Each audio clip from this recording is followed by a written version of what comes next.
مرزا صاحب نے سب سے پہلی دلیل سیدنا معاویہ رضی اللہ تعالیٰ عنہ کے سیدنا حسن رضی اللہ تعالیٰ عنہ کو شہید کرنے کی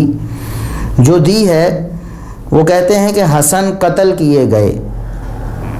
کس نے کروائے؟ تو کہتے ہیں مقدام رضی اللہ تعالیٰ عنہ والی حدیث پڑھنے سے پتہ چلے گا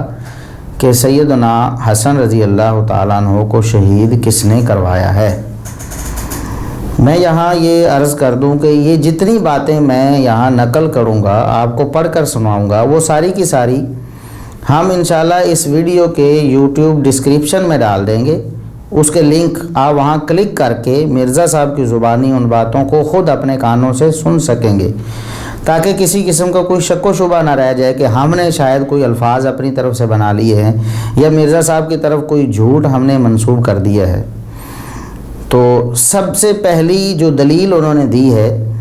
وہ کہتے ہیں کہ حسن قتل کیے گئے، کس نے کروائے؟ تو کہتے ہیں مقدام رضی اللہ تعالیٰ عنہ کی ایک حدیث ہے، تو اس میں یہ بات پتہ چلے گی کہ کس نے کروائے۔ دراصل وہ اشارہ یہ کرنا چاہتے ہیں، ایک ضعیف روایت ہے سیدنا مقدام رضی اللہ تعالیٰ عنہ سے منسوب ہے۔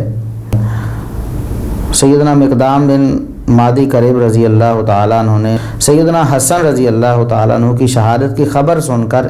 انا للہ و انا الیہ راجعون پڑھا۔ سیدنا معاویہ رضی اللہ تعالیٰ عنہ پاس تشریف فرما تھے، انہوں نے کہا کہ آپ انا للہ و انا الیہ راجعون پڑھ رہے ہیں، کیا آپ اسے مصیبت سمجھتے ہیں؟ کیا امت پر کوئی مصیبت آئی ہے حسن رضی اللہ تعالیٰ عنہ کی شہادت کی بنا پر؟ تو پھر ایک اسدی نامی ایک شخص تھا وہاں بیٹھا ہوا، اس نے کہا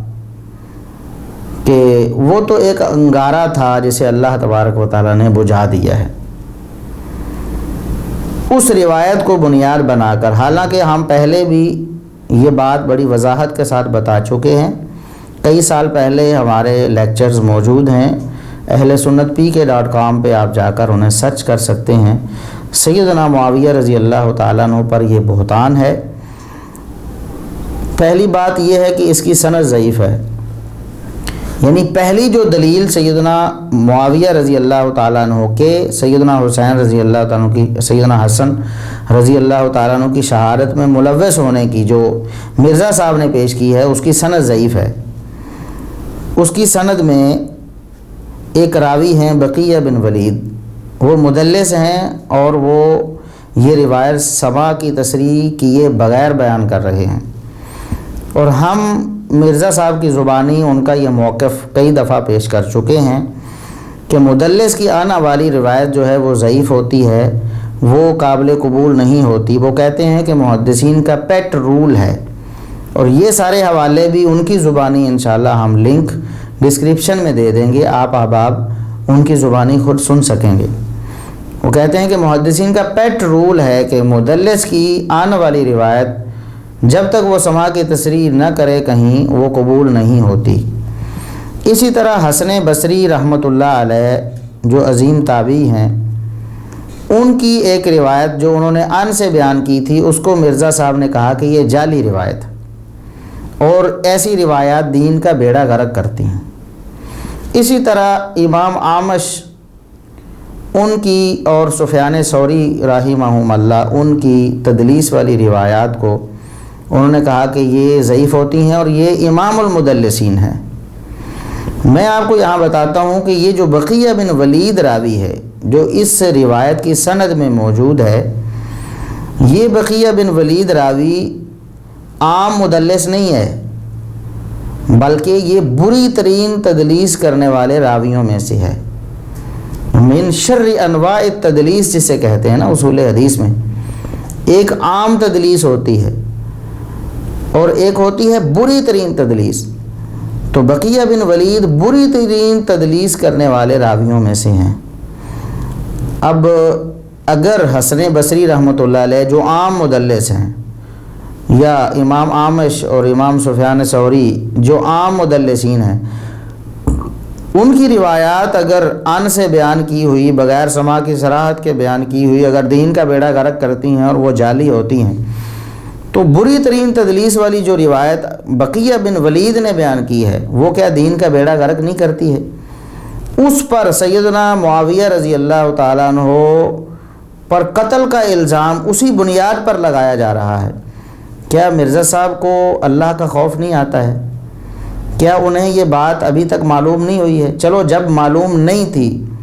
ان کے علم میں نہیں تھی، تب تک تو اللہ انہیں معاف کرے، لیکن جب سے یہ بات ان کے علم میں آ چکی ہے اور آج پھر سے دوبارہ سے ہم پہلے لکھ کر ہم بول کر بتا چکے ہیں، آج دوبارہ سے اتمام حجت ان کے سامنے کر رہے ہیں،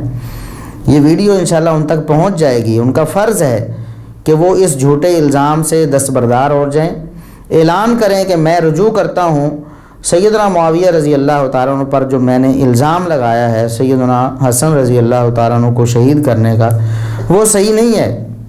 کیونکہ جس روایت کو میں نے اپنی پہلی دلیل بنایا ہے وہ روایت تو ضعیف ہے، اور بری ترین تدلیس کرنے والے بقیہ بن ولید نے اس کو سماع کی صراحت کے بغیر بیان کیا۔ یہ تھی پہلی جو دلیل مرزا صاحب نے پیش کی ہے اس کا حال، یعنی سیدنا معاویہ رضی اللہ تعالیٰ عنہ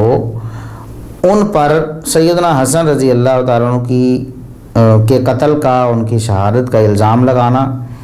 ان کو قاتل بنانا، یہ پرلے درجے کا جھوٹ ہے، اور جس بنیاد پر یہ جھوٹ بنایا گیا، حالانکہ اس روایت میں بھی کوئی ایسی بات نہیں تھی، زیادہ سے زیادہ یہ ثابت ہو جاتا کہ سیدنا معاویہ رضی اللہ تعالیٰ عنہ کو سیدنا حسن رضی اللہ عنہ کی شہادت کا غم نہیں ہوا ہے، یا ان کے پاس کسی بیٹھے ہوئے شخص نے کہا کہ یہ انگارہ تھا جس کو اللہ نے بجھا دیا، تو اس پر سیدنا معاویہ رضی اللہ تعالیٰ عنہ نے کوئی نقد نہیں کی ہے۔ لیکن یہ روایت سرے سے ضعیف ہے، یہ روایت ثابت ہی نہیں، نہ سیدنا معاویہ رضی اللہ تعالیٰ عنہ نے ایسا کہا، نہ ان کے سامنے کسی شخص نے ایسا کہا، نہ مقدام بن مادی کرب رضی اللہ تعالیٰ عنہ نے کچھ ایسا سنا یا کہا، یہ واقعہ سرے سے رونما ہوا ہی نہیں ہے، کیونکہ اس کی سند ہی ضعیف ہے۔ ضعیف سند والی روایات مرزا صاحب کے بقول بھی دین کو بگاڑنے کا سبب بنتی ہیں اور دین کی بربادی ہوتی ہے ان سے، لہٰذا ان کو دین کی بربادی سے رک جانا چاہیے، اپنے پمفلٹ سے بھی اور اپنی تقریروں میں اپنے پمفلٹ سے نکال دینا چاہیے، اور اپنی تقریروں کے بارے میں اعلانیہ رجوع کرنا چاہیے۔